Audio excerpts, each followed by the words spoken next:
I was just thinking about what to say here, you know, because you're a group of people, and I don't use the word wisdom. I just said, because I'm not sure whether I'm wise, but I've got some experiences over time. And sort of just reflecting on what I do. In fact, I'm not a planner. That's the starting point. I've never had anything to do with planning, but what I have done, I mean, I studied something completely different, which happens to be economics, politics, and history. But the key thing that's really shaped me over my life has been the fact that I was brought up in 3 countries, Italy, Germany, and the UK.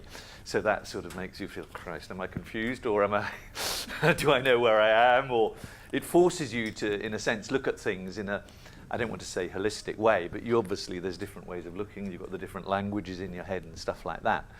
Plus, my parents were immigrants.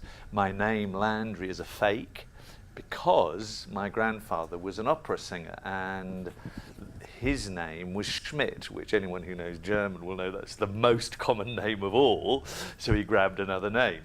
So anyway, you can see that often when you look at someone, like we met someone in the GT hotel, and she looked perhaps a bit like you, yeah?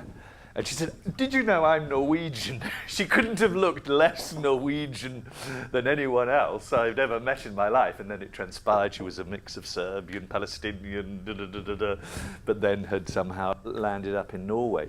So my background is perhaps not as interesting as that. But what I'm really saying is these things shape how you think, and all of that has shaped clearly how I think as well.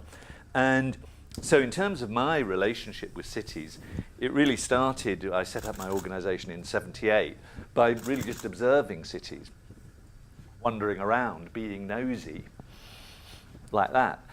And that nosiness, for me at least, was ultimately helpful. But then quite quickly, I became interested in culture, not surprisingly, not culture as art, but culture in general, and what sort of made places different.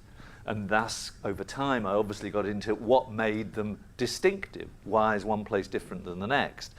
And in that process, one of the things that became very clear is the history of a place, as we well know, shapes its future in one way or another, because where you come from and where you are determines a bit where you're going to go. And obviously, in the periods I've been in Canberra, I think the first time I was here was actually 96, 97, I gave a talk. You know, Canberra with this ideal thing up there, the plan, obviously shapes a lot of how people think. And I just noticed, this is a small point, that you're twinned with Nara in Japan, which used to be the capital before Tokyo and Kyoto. And funnily enough, I was doing a talk about history and creativity recently, 2 weeks ago, in Norway. And the first picture I showed was the key temple in Nara, which is called the Kagusa Temple. And all this thing was about authenticity. What should we keep? How do we got to keep the vision. And I just said, this temple has been rebuilt 50 times and is regarded as the same. Because as you probably know, in Shintoism, which is a nature religion in Japan, you rebuild the same thing again and again and again and again, but it's the same. And what I found that really interesting in relation to many heated debates I've had in Canberra over the last 10 years about, has everything got to be the same forever, or does it evolve? So anyway, that's just an example of culture being quite important. But anyway, that became a theme. But over time, in this watching of cities, and I was in the UK most of the time then, what I noticed, and we all noticed, was the sort of radical restructuring of the economy. And what were the new sectors coming up, and what were the new people, and what were they like? What sort of people were they like? And what did they themselves like from their own urban environment? What sort of places did they like? And one sector, as you know, that has grown dramatically, which is now called the creative economy, you know what that all is, design-related things, there's lots of sectors within that. You could see as becoming ever important, certainly in Europe. I don't need to tell you, for example, the Beatles, when there was a major transformation in Britain when people realised that the music industry of Britain produced more exports than the car industry. So obviously people suddenly thought, oh Christ, there's a new world opening out here. But then if you ask what do those sort of people want, you end up with a Braddon to some extent, you know, like the Lonsdale traders and things like that, and that's all that bubbling up phenomenon that you see in Canberra here now. And then you can also see, and this is a Canberra question then, is, hey, quite a lot of people like that. How can we replicate that whilst at the same time develop new buildings? How don't you get a bit of a conflict there? How can that work? And so on. So anyway, that was another interest for me. And in that process, obviously, I looked at subcultures, the mainstream, the alternative cultures, and so on, and was very interested how a city worked as a whole. And I then, through that process, then in the late 80s, began to be interested in the idea of creativity. And initially it was to do perhaps with the arts, but I very rapidly broadened it out and said, how can a place be creative? Can a place be creative? Because isn't it, when things are changing, don't you need to be imaginative if something's changing in order to adapt to those changes? You've got to rethink and so on. So I then wrote a book, the first one I wrote in the mid-90s, and the one-sentence summary of that book, always good to try and do a one-sentence summary of a 300-page book, is, in a world that's changing quite radically, how can you create conditions to think, plan, and act with imagination in order to become resilient and stuff like that? What resilience obviously now means, having just spoken to you a minute ago, is obviously different than what it might have meant 25 years ago. So that became quite important, and just to sort of jump, you know, I'm obviously jumping through 35 years of history. So I'd done that, and we did some quite interesting work, and it was usually about the future of. What is the future of? The future of libraries, the future of museums, the future of parks, the future of, sorry, boring, the word, the future of. But I began to constantly imagine, supposing we had no museums and all these cultural institutions that you've got sort of nicely laid out there, supposing they didn't exist and we again said, how would we have something that we would now call a museum? It would probably look very different than the museums and the institutions we have. They wouldn't necessarily be all lined up in the way they are. I'm not criticising what you've got, but you know, there's a big debate going on precisely about that, how these institutions might work. And then I had a bit of an opportunity with Bilbao, and many of you will know that that's transformed itself in an incredible way, where they said, we know we're quite innovative, we do innovative things, we know that, they said, but could you measure the pulse of a city as a totality, a bit like in acupuncture? Could you do that? Is it possible? So I looked at all the ways people look at cities and try and benchmark them and all of that, and I kept on thinking, hey, I can't see the city here. All I'm seeing is GDP, these figures, and it all looked a bit lifeless and barren. And so I said, could we do this another way? And this is leading to what we did a few years ago as well in Canberra, where I said, let's ask subjectively what the different stakeholders in the city think, with all the difference in the shading and coloration or colours that has, and then let's also look at it from an outside perspective.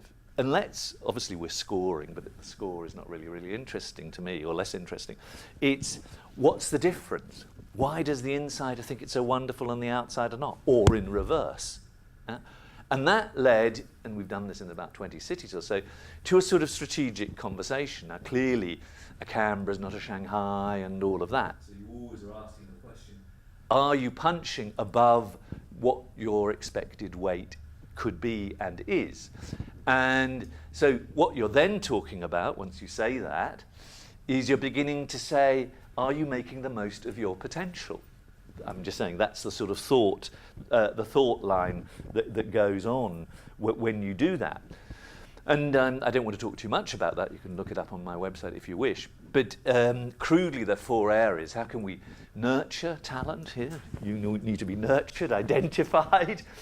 How do you do that? How do you enable and support it so you can go make an interesting career and stuff like that? That's the second sort of area we looked at. How do you then harness and exploit that for yourself and the city? And how is the lived experience of that place itself that makes you feel, hey, this is a good place, and then that nurtures and creates more talent, etc., etc. So that then has become for us a relatively big theme. But in that, there's just a couple of points I want to make, just because I think they're quite important. I've obviously been then thinking through is how do cities develop over time in changing circumstances with a changing economic base? And we all know that it's a more knowledge-intensive world than it perhaps was, or that's at least what we sell. And you could see, I mean, people recognise this obviously 30 years ago, that any individual sector couldn't do it on its own. The public sector can't do it on its own, the private sector can't do it on its own, nor the community sector. I'm saying the obvious, by the way.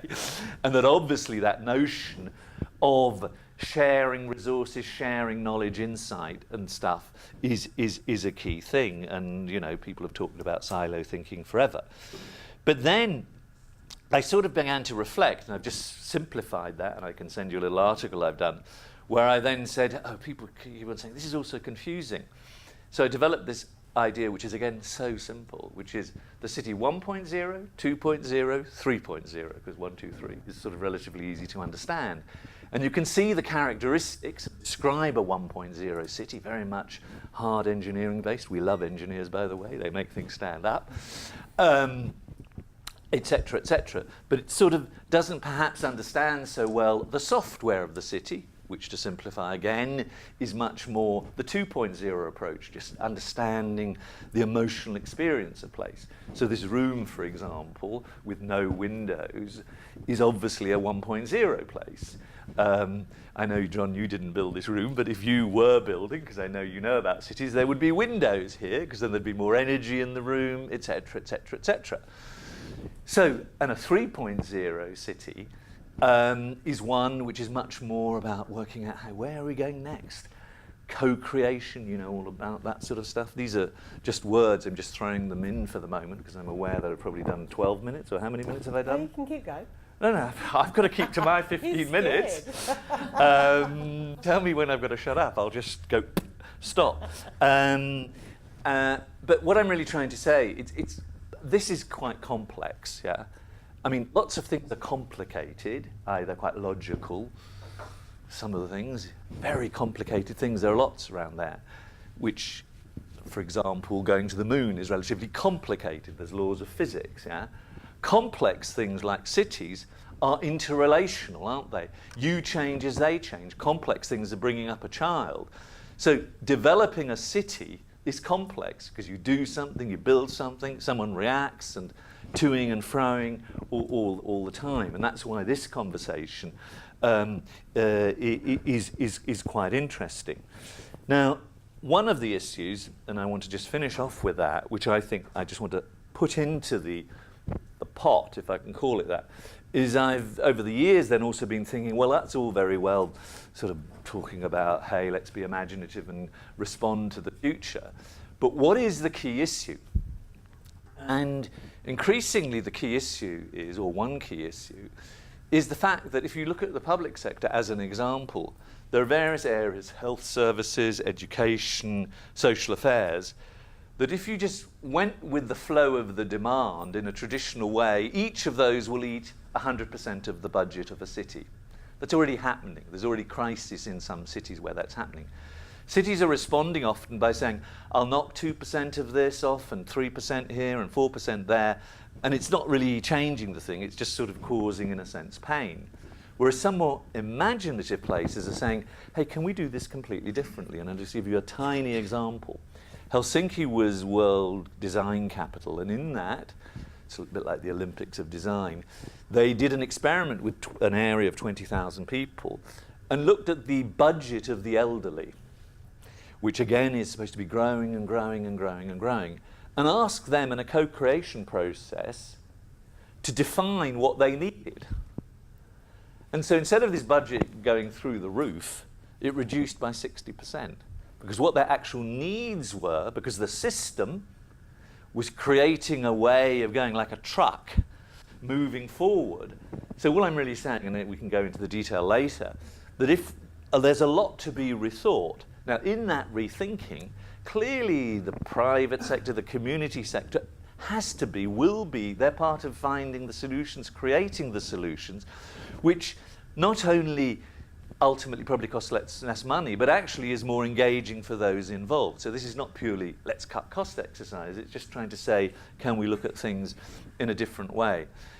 Now, this is the last time I'm ever going to use the word creative, because one of the problems about that word, I mean, when I started using it 30 years ago, it was less sort of popular, but now there's the danger it just hollows out and becomes meaningless. But the source of what I'm saying, I think, still is true, that we have to think in a broad way. So anyway, this last project I'll just mention briefly, which I'm doing with a couple of places, is this notion of the creative bureaucracy. That how does the bureaucracy itself shift in collaboration with the other partners, and so on. And obviously I'm using the two words together because creative sounds interesting, bureaucracy sounds boring. So people say, they know, is that possible? Yes, it is, in my view, because it's precisely mixing that entrepreneurialism, verve, energy we think the private sector has, some doesn't, with the sort of responsibility, fairness, all these other things that the public value, that the public sector is associated with.